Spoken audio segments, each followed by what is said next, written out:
Hey everyone, and welcome back to the Robots vs. Vampires podcast. I'm Adrian Smith, and I'm so excited to dive into another incredible story with all of you. And I'm Julia Jones, ready to unpack all the sci-fi and fantasy twists that await. You know, we've explored some wild territories on this show, from alien invasions to magical realms, but today's story throws a curveball we haven't seen before. Robots and vampires, we got them both, but not in the way you might think. This time, the real battle is within. That's right, we're about to explore a story where the lines between monster and human blur, leaving us questioning what it truly means to be either. Okay, so let's set the scene. We've got three teenagers, Jake, Emma, and Liv. Classic outcast trio. Yeah, Jake's your typical gamer, lost in virtual worlds. Emma's the brooding artist, channeling her angst through her art. And Liv, well, she's the quiet bookworm, always escaping into stories. And it's this desire for escape that leads them on a camping trip, hoping to leave the pressures of high school behind. Little do they know they're about to walk into a nightmare, far more terrifying than pop quizzes and cafeteria drama. Because this isn't your typical camping trip horror story. Forget masked killers or creepy cabins. These teens get hit with a mysterious illness, a fever that transforms them, of all things, into vampires. Imagine that you go camping to escape reality, and you end up facing a reality more fantastical and terrifying than anything you could have imagined. I know, right? And the way their transformation is described, it's seriously chilling. They see a monstrous reflection staring back at them, their eyes glow, and they're consumed by an insatiable hunger. This isn't just a physical change, it's a complete psychological shift. You gotta wonder, what would that do to you, to your sense of self? It's like the story throws us right into their shoes, forcing us to confront those questions alongside the characters. How do you reconcile your humanity with this monstrous new reality? Do you fight it, embrace it? And as if being a teenage vampire wasn't enough, there's another layer of complexity. They stumble upon this legend, whispered online, the Silver Cure, this ancient remedy hidden in a forgotten tomb. Could potentially reverse their transformation. It's like a glimmer of hope in this incredibly dark situation. But think about this. The cure itself is shrouded in mystery, almost like it's too good to be true. It makes you wonder, is the cure really the answer? Would it erase a part of them? A part that, despite its darkness, has become integral to their identity. That's such a good point. And we're talking about teenagers here, trying to figure out who they are in the world. And now they have to grapple with being vampires on top of that. It's a recipe for some serious internal conflict. Exactly. And the story doesn't shy away from that. It allows these teens to explore their conflicting emotions, their fears, and even the strange allure of their newfound power. Let's not forget, their situation is far from a fairy tale. There's a very real threat on their trail. Slade, a ruthless vampire hunter who sees them as nothing but abominations. He's driven by this deep-seated hatred for their kind, this unwavering belief that they need to be eradicated. And this is where the story takes another fascinating turn. Slade isn't portrayed as a one-dimensional villain. There are hints of a more complex past, a trauma that fuels his obsession. It makes you question, is he truly heartless? Or is his hatred a mask for something deeper, something more human? Yeah, because if we're exploring the blurred lines between monster and human, Slade is definitely a key piece of that puzzle. He's so convinced of his righteousness. But is there room for empathy in his worldview? We're left wondering, can someone so set in their beliefs be swayed? And if so, what might trigger that change? Well, the teens eventually find the tomb, this ancient mausoleum bathed in sunlight. Right in the center, there's a silver sarcophagus. Indiana Jones would be proud.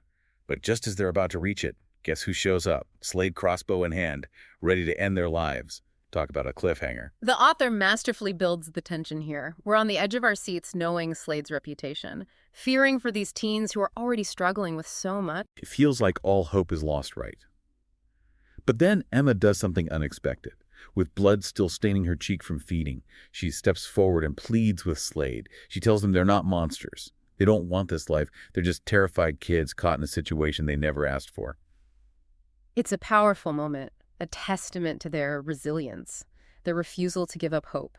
And it's interesting how the author uses this simple act of pleading to challenge Slade's perception. Is it enough to crack his armor of hatred? Welcome back to the Robots vs. Vampires podcast, everyone. We're picking up right where we left off with our teenage vampires facing a life-altering decision.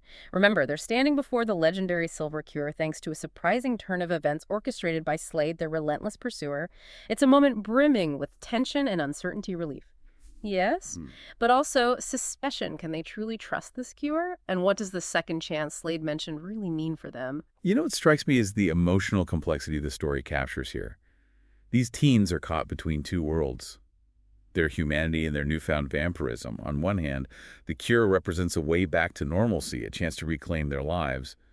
But on the other hand, it also means letting go of a power that, despite its darkness, has become a part of them. It's like they've discovered a hidden truth about themselves, a truth that both terrifies and empowers them. It's like the author is asking us, the listeners, to consider the cost of normalcy. What if embracing our true selves, even the monstrous parts, is more fulfilling than conforming to societal expectations? What if the things that make us different are also the things that make us strong? I think that's a question a lot of us grapple with, even without the whole vampire thing, Mm. especially as teenagers trying to fit in, figure out where we belong. These teens are dealing with all of that, plus the added bonus of a bloodlust they can barely control. Absolutely. And this brings us to the heart of the story. The choice: does the existence of a cure automatically negate the appeal of what the teens have become? Remember, they were outcasts before vampirism, in a way, gave them a sense of belonging, a community, even if it was a community shrouded in darkness. It's like they finally found a place where they fit in, even if it meant embracing their darker impulses. Mm. But that acceptance comes at a price.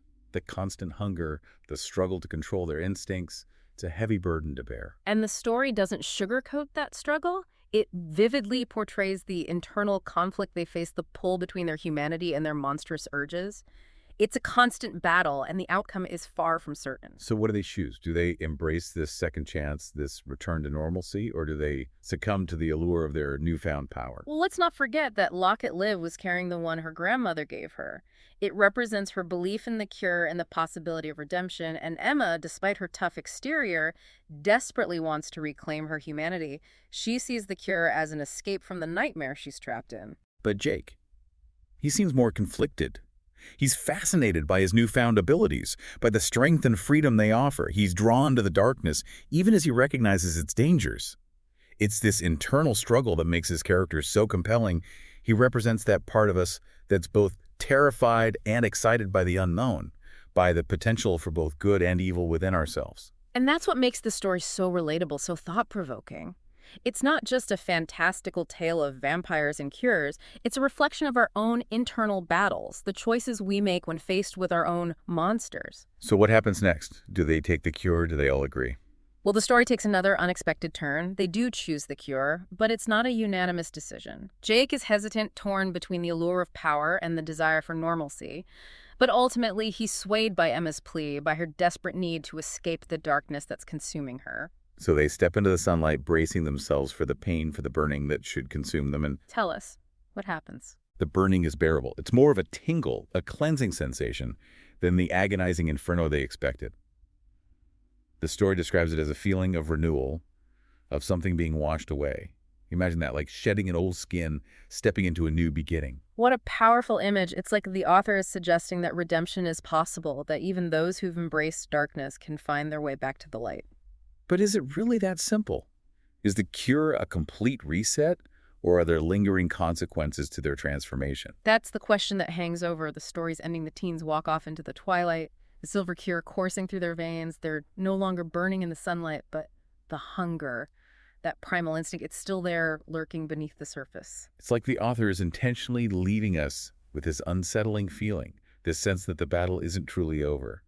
It's a reminder that the past can't be easily erased, that the choices we make have lasting repercussions. And that's where we'll leave you for today. Hang in on that cliffhanger. But don't worry, we'll be back for part 3 to delve deeper into the implications of this ambiguous ending. What does it mean for these teens to walk this line between humanity and monstrosity? What challenges await them in this new chapter of their lives? Welcome back to the Robots vs. Vampires podcast. It's time to wrap up our deep dive into this story that's Awesome. left us all with a lot to think about. We've seen our teenage vampires, Jake, Emma, and Liv, go through an incredible transformation, grapple with their newfound nature, and ultimately choose to take the silver cure, hoping to reclaim their humanity. But as we discussed last time, the ending is far from clear-cut. Exactly. It's like the author is holding up a mirror to our own human experience, asking us to consider what it truly means to be human. Is it about our biology, our choices, our ability to control our instincts? These teens are walking a tightrope between their past and their present, and we're left wondering if they can ever truly escape the shadows of their vampire selves. You know what's fascinating to me is how the story uses this fantastical scenario to explore very real themes of identity and redemption. These teens were outcasts before their transformation, and in a way, vampirism gave them a sense of belonging, a power they never had before, but that power came with a darkness they couldn't fully control. And the cure, while offering a return to normalcy, doesn't erase their experiences. It's like they've been through a crucible, a trial by fire that's fundamentally changed who they are. The question is, can they integrate those experiences into their new lives? Or will the hunger always be there, a constant reminder of the monsters they once were? Imagine yourself in their shoes. You've tasted power, darkness, a connection to something ancient and primal, even if you choose to suppress those instincts. Can you ever truly forget what it felt like to embrace them? That's the brilliance of this story. It doesn't offer easy answers or neat resolutions. It leaves us with a lingering sense of unease, a recognition that the past can't be easily erased. It's like a scar, a reminder of a wound that's healed, but still aches from time to time. And that ambiguity, that sense of unresolved tension, is what makes the story so impactful. It forces us to confront the complexities of human nature, the duality that exists within us all. We have the capacity for both great good and great evil, and the choices we make, the paths we choose to walk, ultimately define who we are. But those choices are rarely easy, are they? Think about Jake, for example. He was so drawn to the power of vampirism, the freedom it offered. Even though he chose the cure, a part of him must still long for that power, for that sense of belonging he found in the darkness. It's like the author's suggesting that the struggle between our light and shadow selves never truly ends. We may try to suppress our darker impulses to conform to societal expectations, but those impulses are still a part of who we are. And maybe instead of trying to eradicate them, we need to find a way to integrate them, to acknowledge their existence and find a balance. That's a powerful insight. It's like the story is saying that true redemption isn't about erasing who we were, but about accepting all parts of ourselves, the light and the shadow, and finding a way to move forward with that awareness. And that, my friends, is the power of storytelling. It doesn't offer easy answers or simple solutions. It challenges us, provokes our thoughts, and makes us examine the world and ourselves in a new light. So as we wrap up this incredible journey into the world of robots vs. vampires, we want to leave you with a final thought. What monsters are you grappling with? What choices are you facing? And how can you find a way to integrate your light and shadow selves to create a more authentic and perhaps even more powerful you? Don't forget to rate, review, and subscribe to our podcast for more mind-bending stories that will keep you thinking long after the episode ends. Until next time, stay curious, stay engaged. And remember, sometimes the most terrifying monsters are the ones we carry within ourselves